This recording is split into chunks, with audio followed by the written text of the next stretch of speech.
Mr. President, there are about 6,000 or so banks in the Eurozone. How will it be possible for one supervisor to effectively police all of those?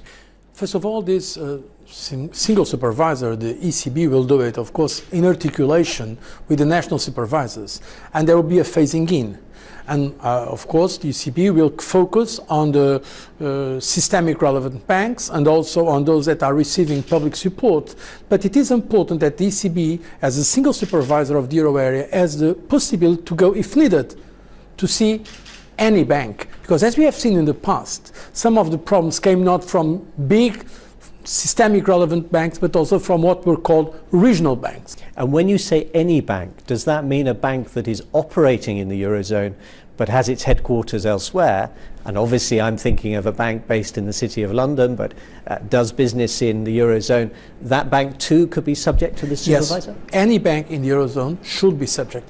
But we were careful enough to provide a good articulation between the ECB and the European Banking Authority, that in fact is located in London, because we want to keep the integrity of the single market. So this is indeed focus on the euro area, because there are specific issues in the euro area, but it is a proposal that I hope will have the support of all the non-euro area member states, including naturally Britain, because Britain has a very important role in the financial market. But what will worry some in the city is that you are also proposing changing the rules of the European Banking Authority. So for example, if there is a mediation by it, a ruling, a British could only stop that ruling applying to them if they win support of Eurozone, 3 Eurozone members or 5 Eurozone members. I mean, this is a problem, isn't it, for Britain?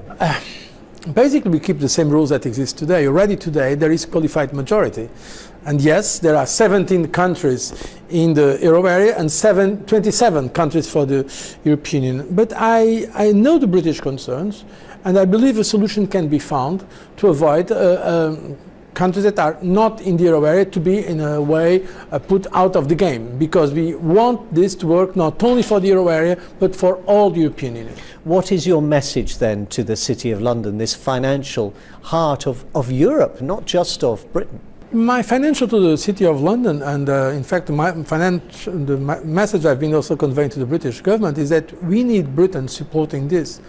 And in fact, I can tell that most of Britain has been very supportive about the need for a banking union, because those who know the market, and I assume in the city they know it, they are the ones who understand that for the euro to be stable, it is indispensable to have a common, solid supervision. So I'm expecting that strong support from that.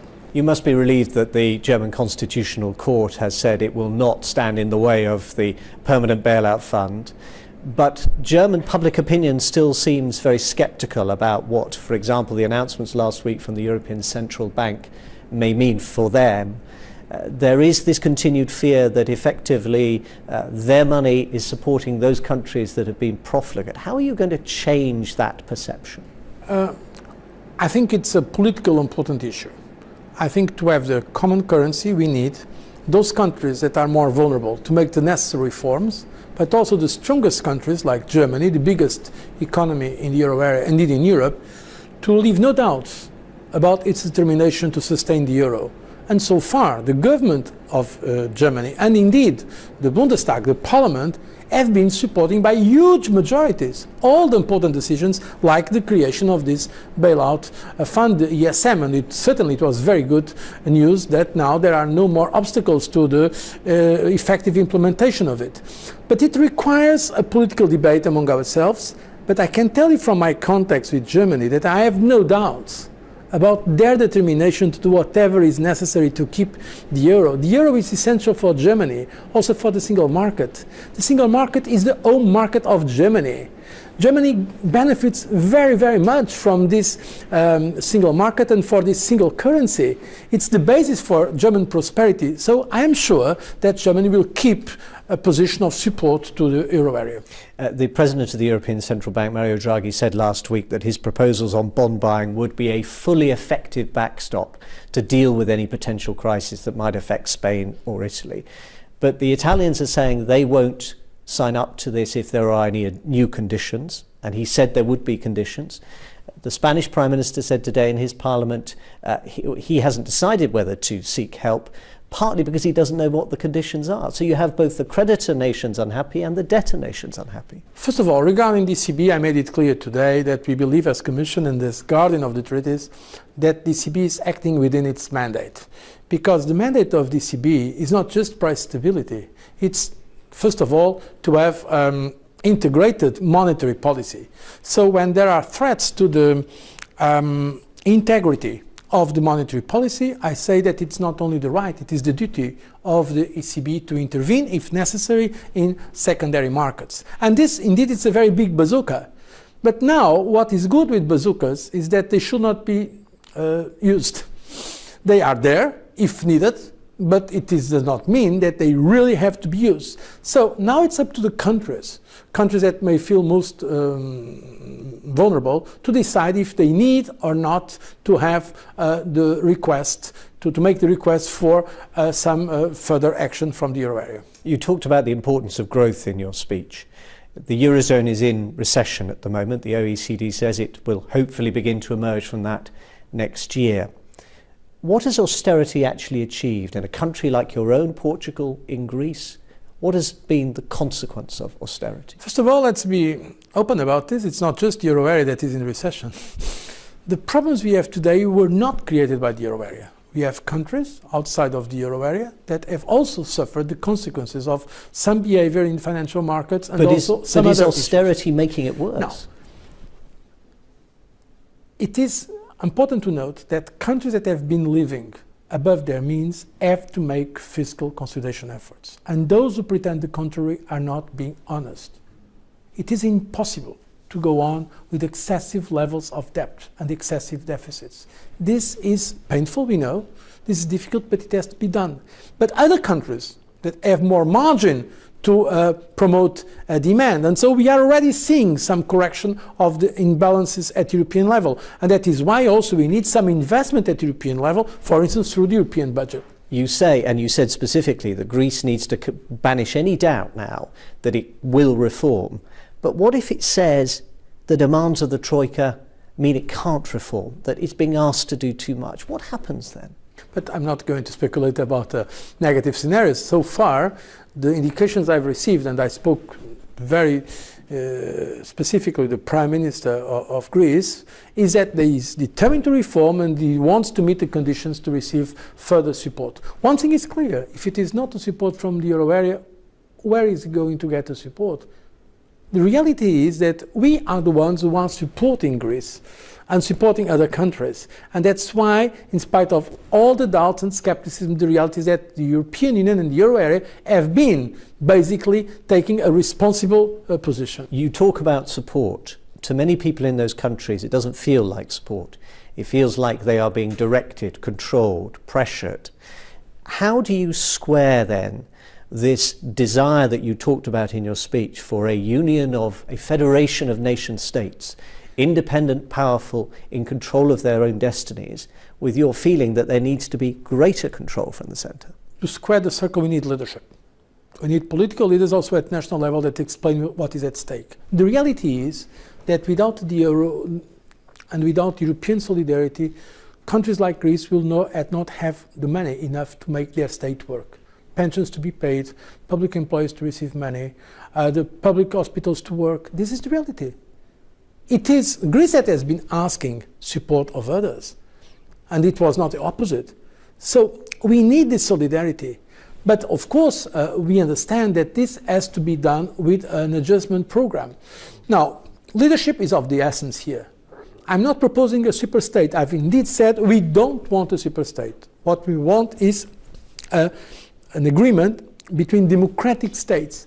Because in the 21st century, when you look at the United States or China or the global powers, it's quite obvious that countries that before were the very important empires have no longer the leverage. We need to work more cooperatively in Europe, not against our countries, but to reinforce the capacity of our countries to be relevant in the world. But do you accept that to some citizens in the European Union, it doesn't feel like that's happening? It actually feels like Europe has become an obstacle to that their economies are shrinking, that their independence is diminished. I mean, I wonder what the young Jose Manuel Barroso, the man who was campaigning against dictatorship, who opposed the military coup back in the mid-70s, what he would have said about a Europe in which the decisions of some elected governments aren't determined by the people who have been elected, but by unelected officials, whether it's in Brussels or Frankfurt or Washington.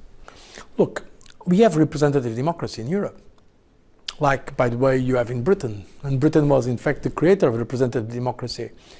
For instance, myself, I've been elected in my country Prime Minister, and before that I was leader of the opposition. But you're not elected as President of the Commission. No, but I was approved by all the democratic governments of Europe and afterwards voted here in the European Parliament. But in fact, I'm proposing to go further. I've asked in the next European elections that all the relevant European parties put forward a candidate so that there is a real political debate.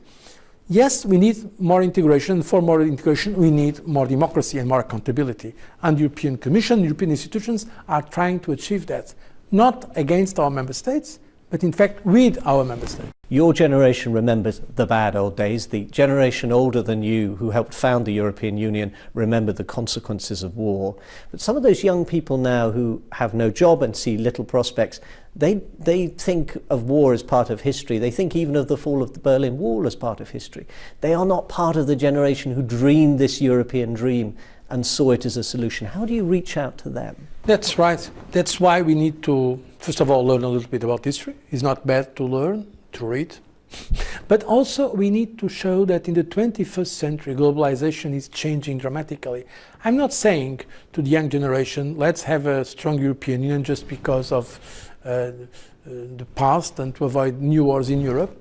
But I'm saying today in this global world, if we don't have something that reinforces the capacity to act of our member states, we may become irrelevant. We need the European Union for the globalization age.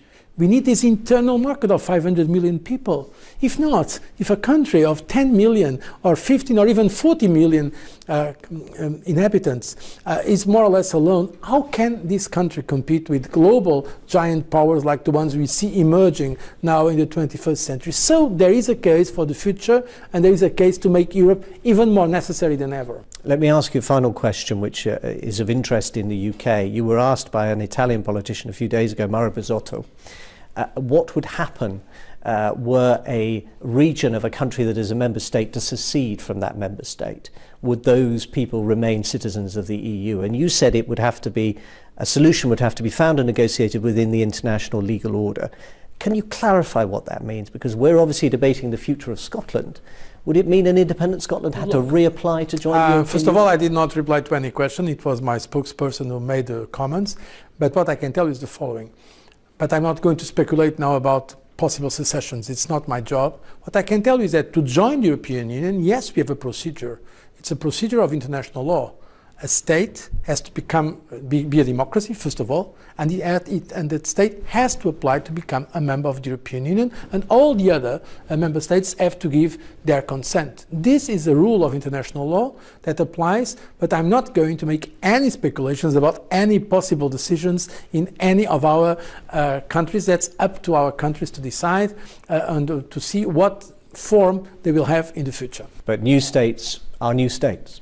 A new state, if it wants to join the European Union, has to apply to become a member of the European Union like any state. And in fact, and that shows that the European Union, after all, is not so bad, I see no country leaving, and I see many countries wanting to join. Jose Manuel Barroso, President of the European Commission, thank you very much. Thank you.